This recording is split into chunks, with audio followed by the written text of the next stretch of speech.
Seahawks fans, wherever you may be. Welcome back to another edition of the Seahawks Playbook podcast. Join your host, Bill Alvstad, and co-host, sports writer and football analyst Keith Myers, as we talk Seahawks football.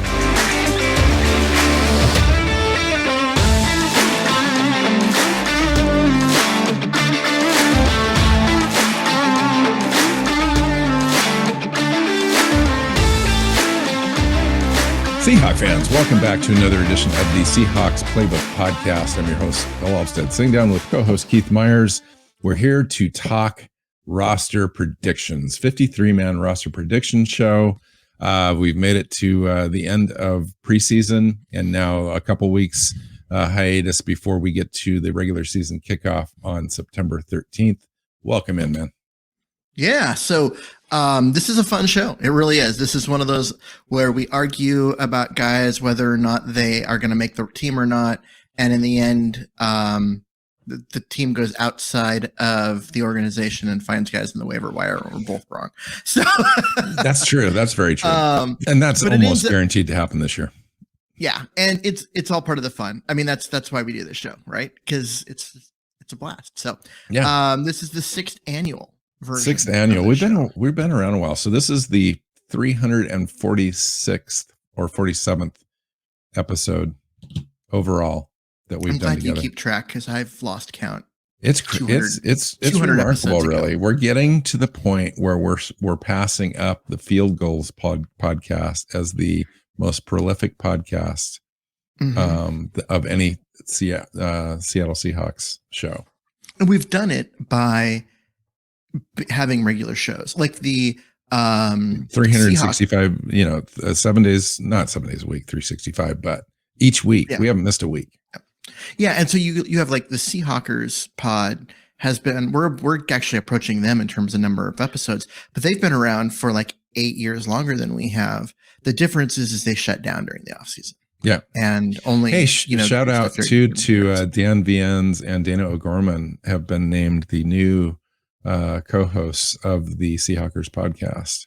Brandon Schultz is stepping down. So wow, I did not know, and that's awesome. Those I think that's awesome. Great people. They're the two people that we have on here when we need guests, or if someone's got to fill in because you've decided to travel to Europe, or I don't know. Right? No, right? No, they're awesome for that people. Role. Awesome people. Great, very knowledgeable.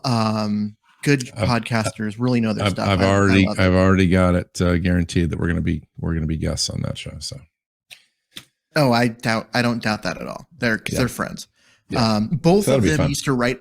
Both of them used to write for me at 12th Man Rising when I was managing editor there. In fact, I even promoted Dan at one point to be my assistant editor, and then he promptly got himself a better job, which is what everyone does there whenever I promote them. But that was cool. Dana's been around longer than me. I mean, she was writing for me there, but she's been around with what started out as NFL Female and now is called Our Turf Football. She is vice president of content or something like that. No, she's outstanding, and she does her homework. She's got a very cool title and does a ton of work for that site, and that's amazing. I'm super excited for them. That's awesome. Yeah, absolutely, for sure.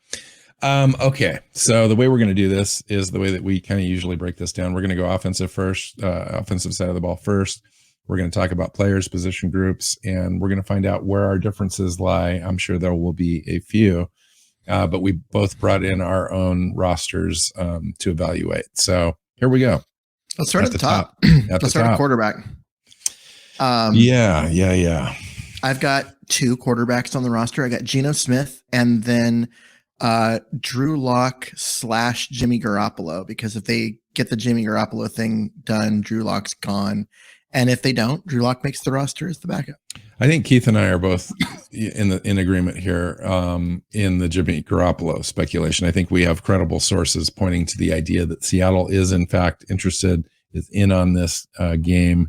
They are waiting for the 49ers to drop Jimmy Garoppolo from the roster. He's guaranteed almost $25 million if he's on the roster Tuesday before the season begins. Roster cutdowns are this Tuesday, so they've got a kind of a week to play around with. They'll probably wait as long as they possibly can to make this move out of San Francisco. So they fully expect, from what I understand, Seattle to acquire Jimmy Garoppolo after he is cut.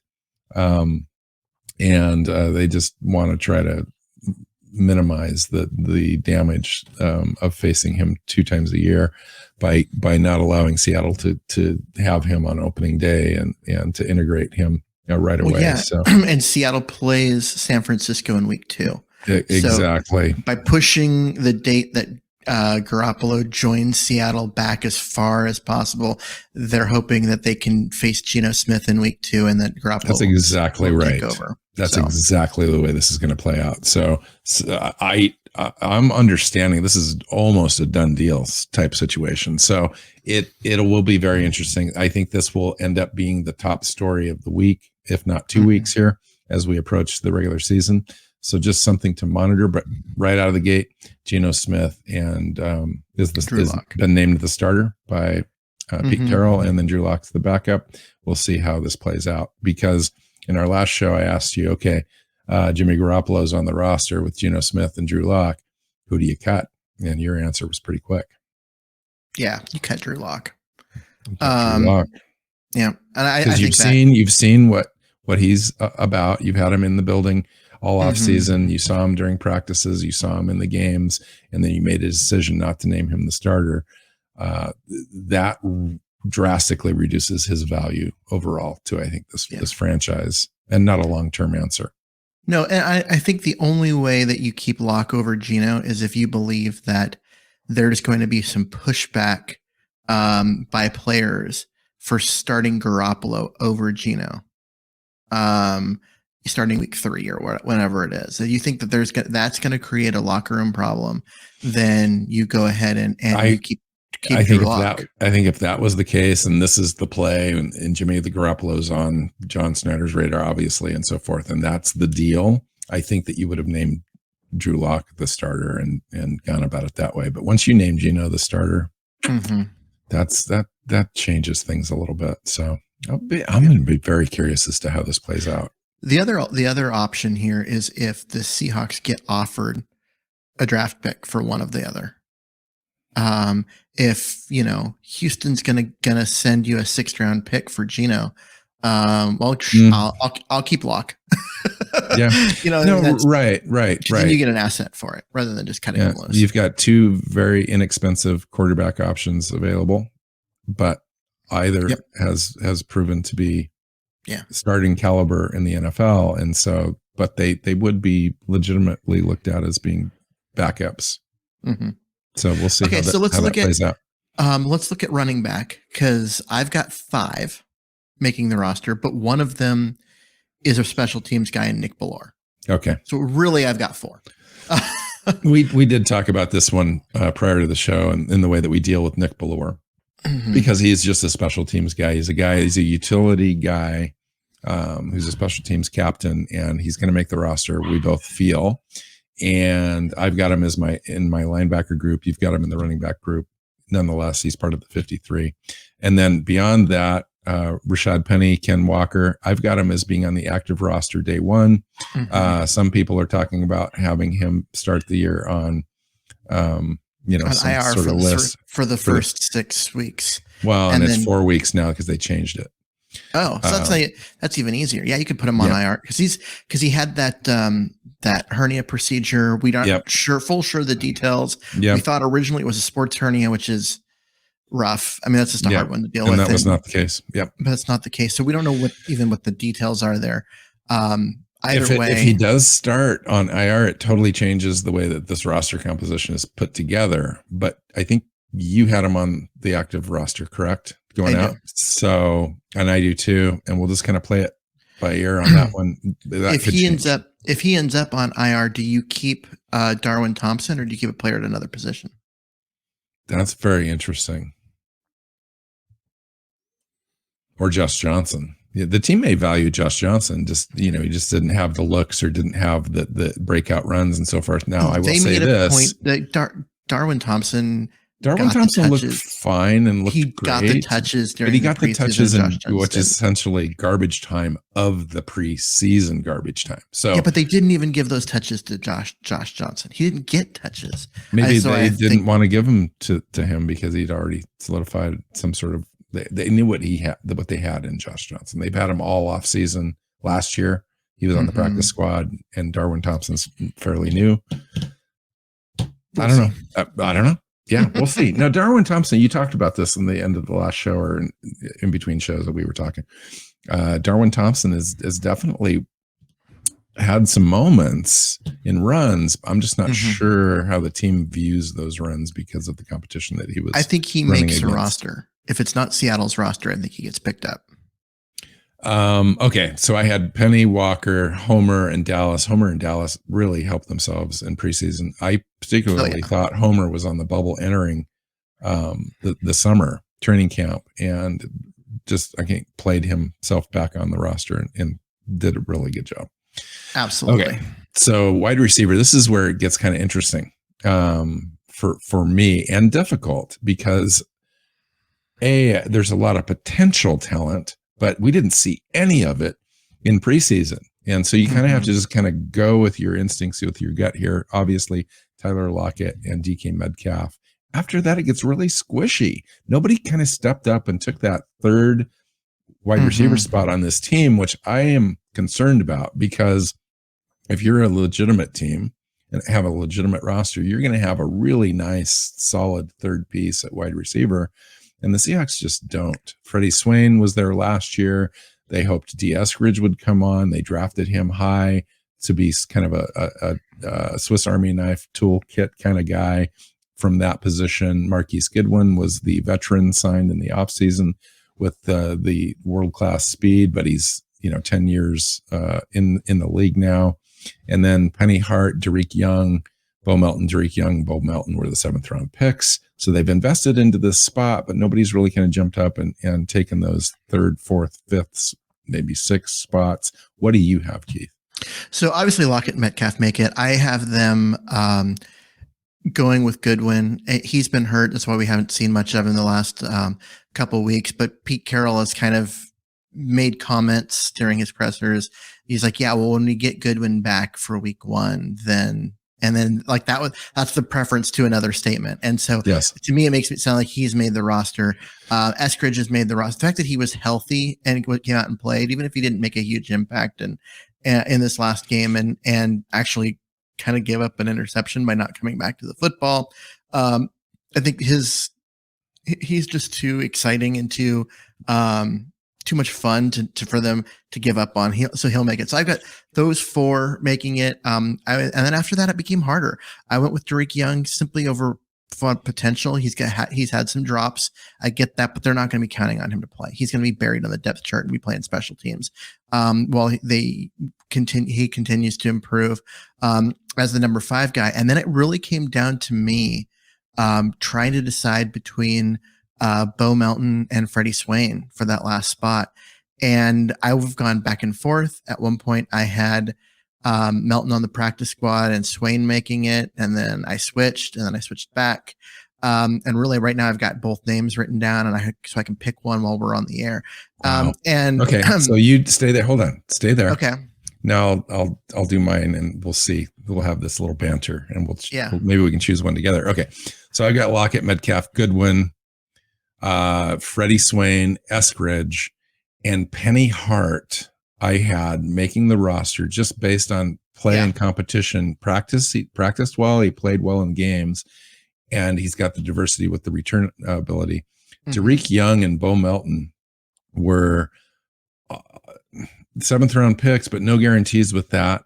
I thought for a long time, and we talked about this even up to this last game, I thought Derek Young makes this roster, but he had so many drops there, and Penny Hart just beat him out in this last game. Had that nice touchdown reception. Derek Young had yet another drop.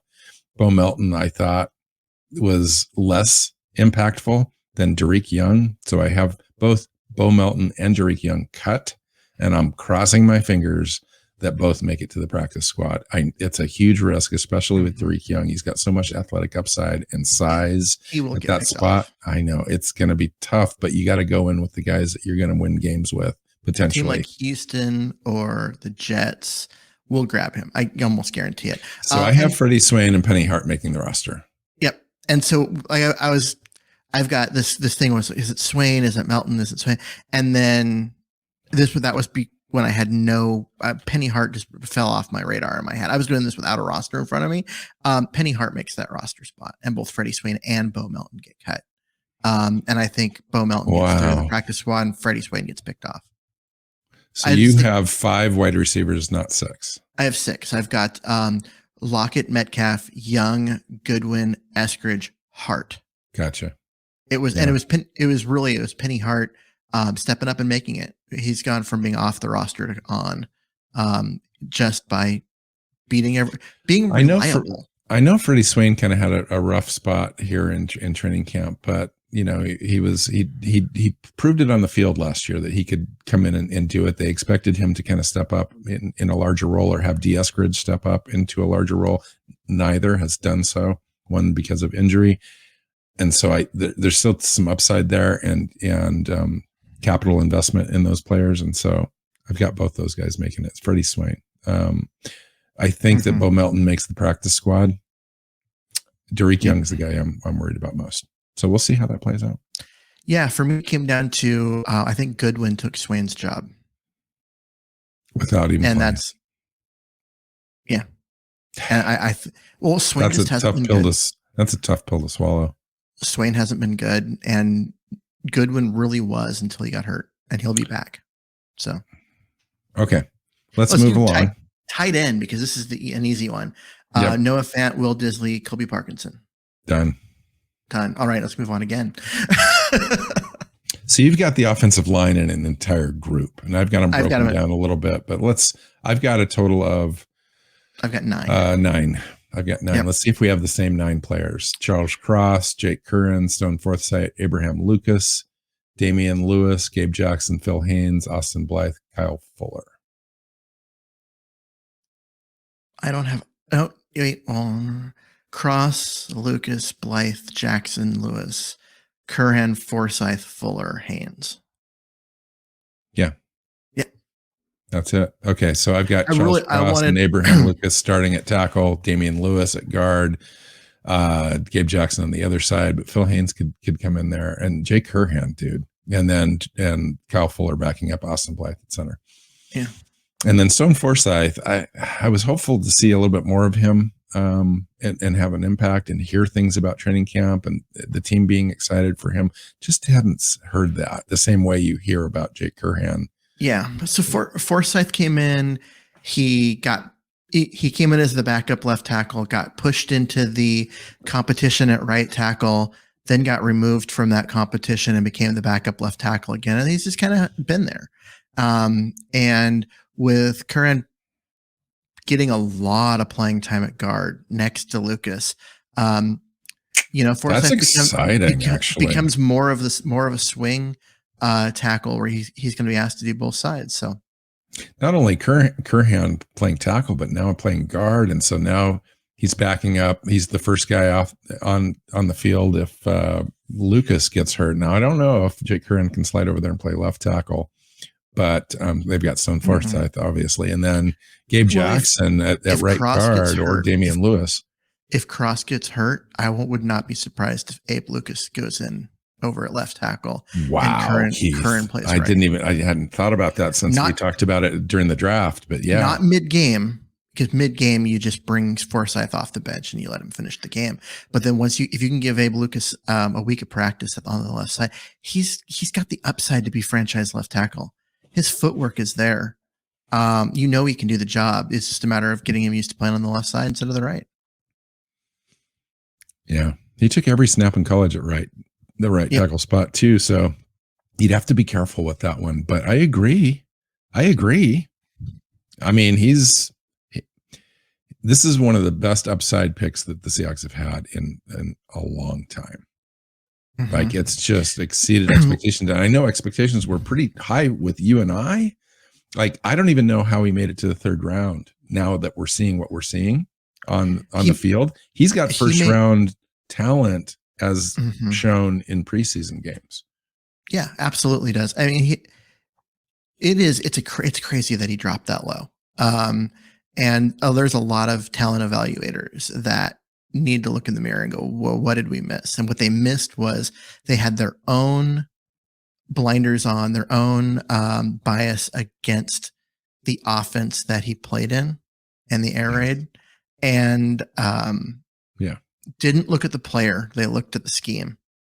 I honestly think that's what it was, because you knew coming out, if you go and just zone in on him and ignore the scheme and ignore that, the athleticism's there, the footwork, God, his feet are so quick.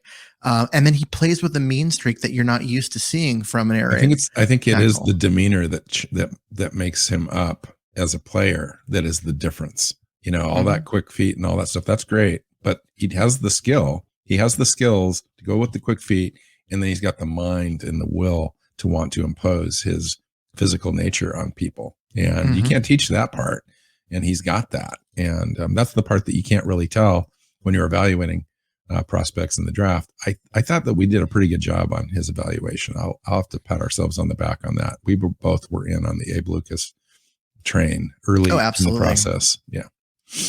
It was just easy to see. You watch his film, and if you ignore the fact that you're only watching pass blocking because he's never run blocked ever, because he hasn't, that's not what they do.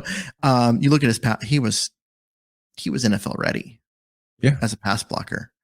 So, all right. So that's, for me, it's 25 offense. For you, it's 24, but Nick Bellore is the only difference there. Correct. So it's really the same, and it's very similar.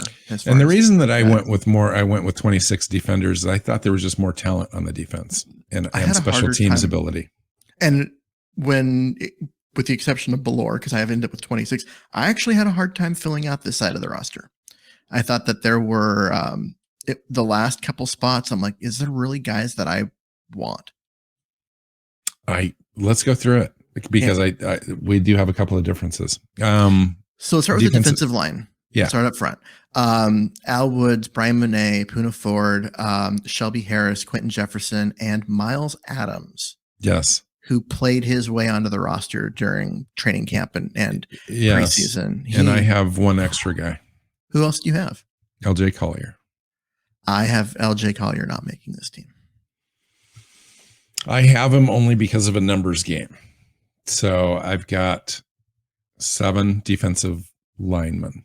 And if you combine tackles and defensive ends. And which I think in a 3-4 you do.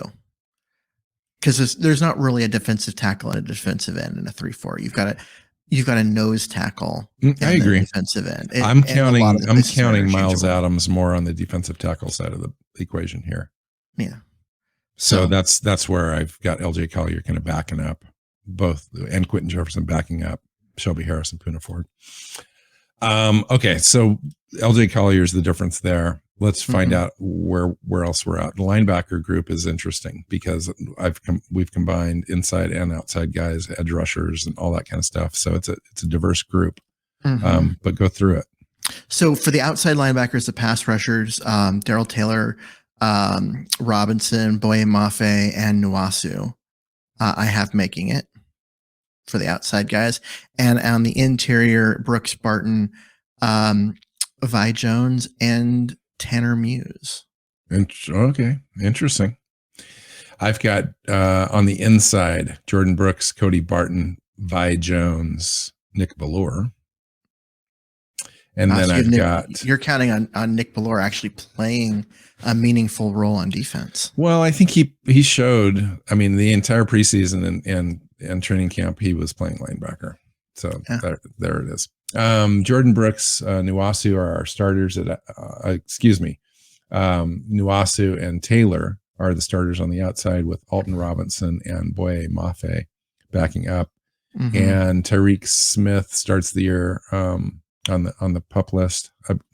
The injured reserve. Started on IR. And then I don't have Tanner Muse or any other players making it. I've got 2, 4, 6, 8 linebackers total. 8 linebackers and a 3-4. See, I went with Tanner Muse to get there as the 8th linebacker who will actually play defense. So as I'm not going to count Ballore. I have Smith starting it on injured reserve as well.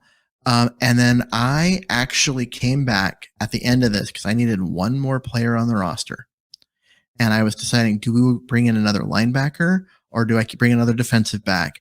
And I said they've been using Vi Jones both as an interior and as a pass rusher. So his versatility allows them to bring in whoever they want as another linebacker. And I went with Dublanco as also making the roster. Wow, that came out of nowhere. Giving them 9 linebackers. They like John Radigan, but he's going to start the year on the unable to perform list. Yeah, he has not practiced once. Aaron Donker has done nothing. Like Lakeem Williams was in on some plays yesterday, but he's just a scrappy guy that's probably at the tail end of any roster. Mm-hmm. Tanner Muse really played well in this game. He played really well in this game. Had a couple of big stops. Had a big stop. Yeah, he's a tackler, man. He's like a physical guy. And that's why I have him making the roster. Yeah. Interesting. I like Tanner Muse as a player. I loved him coming out of college when he was a safety.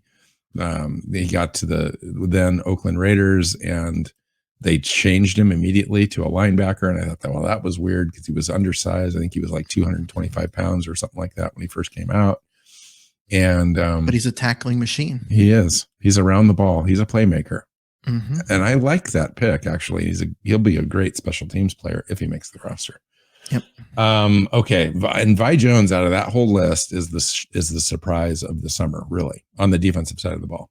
Oh yeah. Because came out of nowhere, undrafted guy comes in, he's undersized, especially in the edge role and or in the middle. He's undersized anywhere in a 3-4. 225, 6'2", 225. But he's just got a nose for the ball and he's a physical player and he just made plays in the preseason. Now, it wouldn't shock me if the team felt like they could get a player like Vi Jones on the practice squad and they made another roster decision because there are a couple of roster decisions on the defensive back position groups where you're going to have to decide on a couple of players. And Vi Jones is that one where you might be able to tweak it a little bit. I don't know. Like I said, I went with... Or Tanner Muse for you. I went Tanner Muse and Dublanco. And Dublanco. I have all three. I don't have Tanner Muse or Dublanco on my roster. Yeah, so I have all three of those guys making it. Those two, because I don't want Nick Ballore to have a role on defense. I agree. Yes, he plays. Team trusts him though. He lines up at linebacker during practice, but he isn't. Nick Ballore would come in and play in games this year, significant minutes if they were to be had before Jones and Muse saw the field. I don't, because the team trusts him. Yeah, I don't believe that. It's true. I don't believe that they would bring in a guy who has. He played a little bit last year. Yeah, in desperation. And now you don't have to be desperate because you've got a guy like Tanner Muse and a guy like Vi Jones on your roster. I just, to me, he offers no value there. And then I want Dublanco mostly because of special teams anyway. And it comes down to, I didn't want to have 11. I didn't think the team needed 11 defensive backs. And especially with guys that have positional versatility. Well, I've got the team as having 11 defensive backs, and some of that is special teams, but some of it is just because I've got skilled players at those positions, and they didn't want to cut them. You kept the better player, and even though it created positional imbalance, I kept the positional balance and cut better players. Well, and you also put Ballore on in your running back room. So, but let's talk about safeties and corners. So let's really dig into this list because I think this is like this will be one of the most contested cuts that we have in our decision making because one of these guys is going to get picked up by another team. Yeah, whoever gets cut from this group will have a job. So Sidney Jones, Artie Burns, Kobe Bryant, Drake Woolen, and Mike Jackson are the 5 cornerbacks that I have making it. Mike Jackson beating out Justin Coleman? I've got, instead of cutting Justin Coleman and having a guy like Tanner Muse on the roster, I kept Justin Coleman and thereby having 6 active corners on the roster with Trey Brown starting the year on IR. That's why part of why I kept 5 is I knew that Trey Brown was going to come off the IR list at some point, and he's going to, if you have injuries, you have problems, he comes off, he fills in, he takes over and does all that. And I made this decision knowing that Justin Coleman did not earn this spot in training camp, and he didn't play well. Games. Yeah, he didn't play well. That's part of the why I cut him. But I was a little worried about a backup in that slot spot. You got Kobe Bryant. Kobe Bryant also has the ability to play on the outside. So when Kobe Bryant does play on the outside, what do you have? Well, I don't think you will, because Woolen. Well, Mike Jackson. You kept Mike Jackson on the roster. Mike Jackson and Mike Jackson and Woolen can both play on the outside. I think Woolen starts, to be completely honest. You think? And Mike Jackson doesn't need to start. So I think Tariq Woolen starts.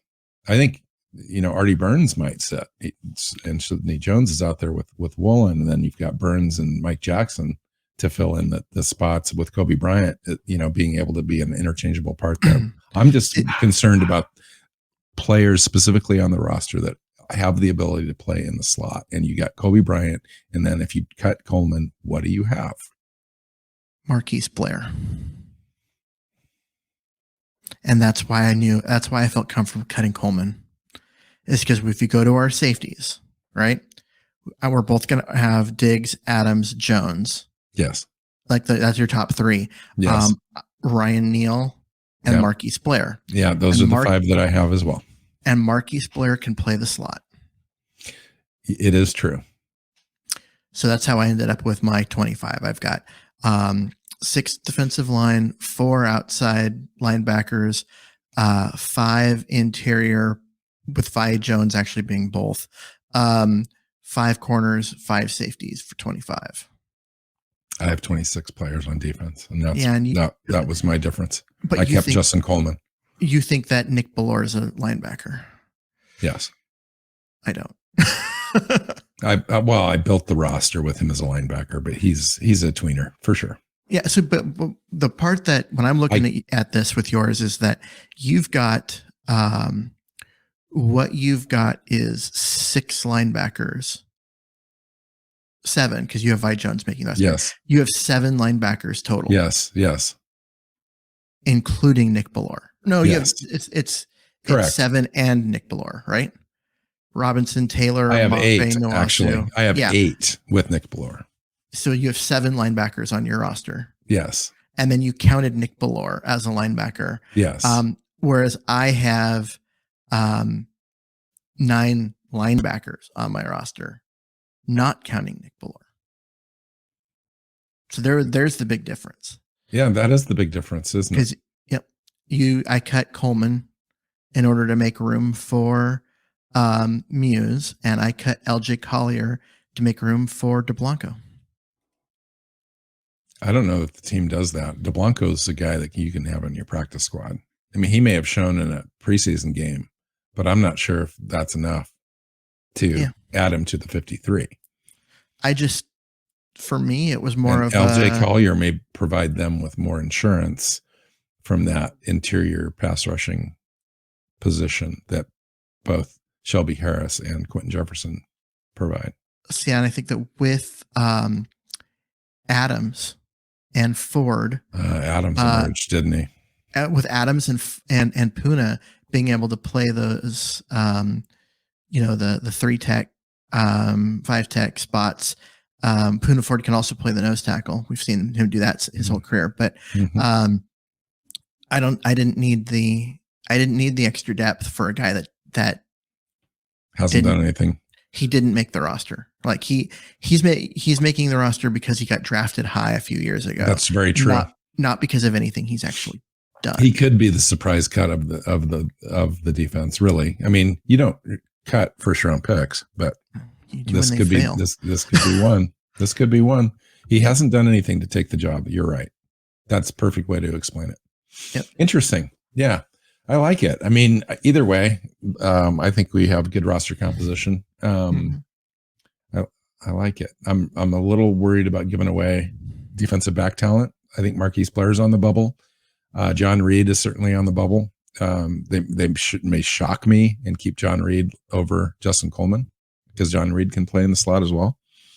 Mike Jackson, obviously, I think by all accounts made the roster, which is great, and I like his size too. So that's a nice cornerback room for the future. Artie Burns, Jones, two veteran guys that have kind of burned themselves out in other spots, come here and find new life. Kobe Bryant, Tariq Woolen are the future, and Mike Jackson. That's a really strong unit. Sidney Jones didn't really burn himself out in Jacksonville. He was just always hurt and never got on the field. And then he's managed to live up to his draft potential in Seattle by staying healthy. So, of course, I say that, and he hasn't played in a preseason game yet this year, but we know who he is, what he is.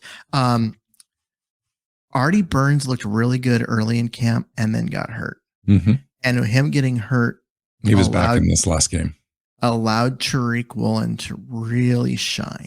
Isn't that the truth? And if Tariq Woolen wins the starting job opposite Sidney Jones, does the team cut Artie Burns in favor of keeping a sixth wide receiver on the roster, or what? In favor of John Reed. That would leave you light on the corners. You'd have inexperience. So you'd have Jones, Woolen starting. You'd have Jackson as your primary backup with Kobe Bryant as the swing nickel corner, that would also move outside. Right. And if Bryant has to move outside, then you bring Reed in the slot. And you've also got Blair, Marquise Blair, who can do both.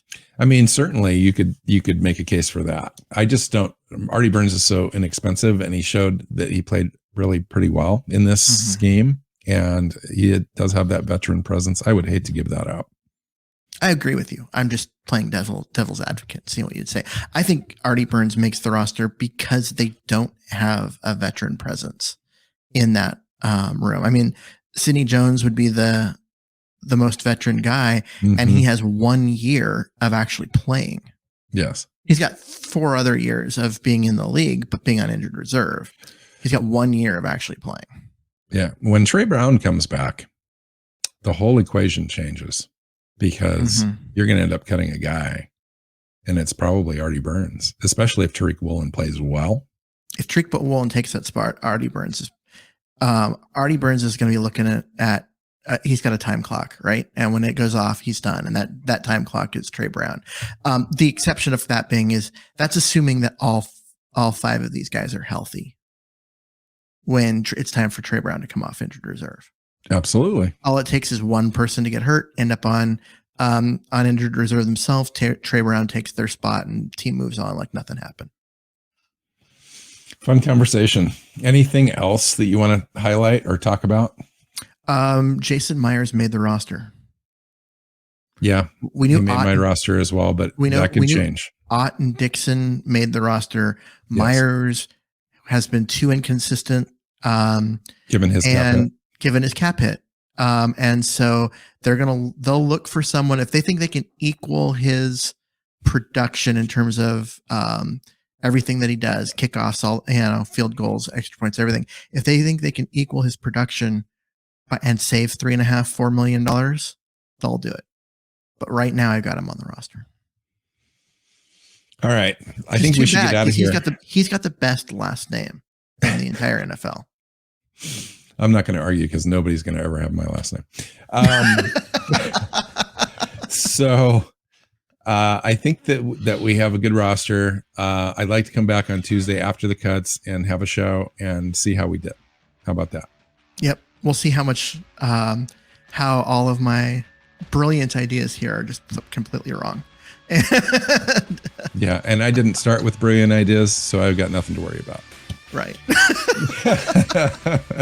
All right, let's get out of here. Find Keith on Twitter at Myers NFL. You can find me at NW Seahawk. The show's at Hawks Playbook on Twitter. You can find us on your favorite podcast platforms. Make sure you share and subscribe. Thank you so much. Until next time. Go Hawks. Go Hawks. Seahawks Playbook podcast listeners, thanks for joining us for another edition of the show. You can find us on Twitter. Bill is at NW Seahawk. Keith is at Myers NFL. And the show is at Hawks Playbook. You can listen and subscribe to the show at SeahawksPlaybook.com.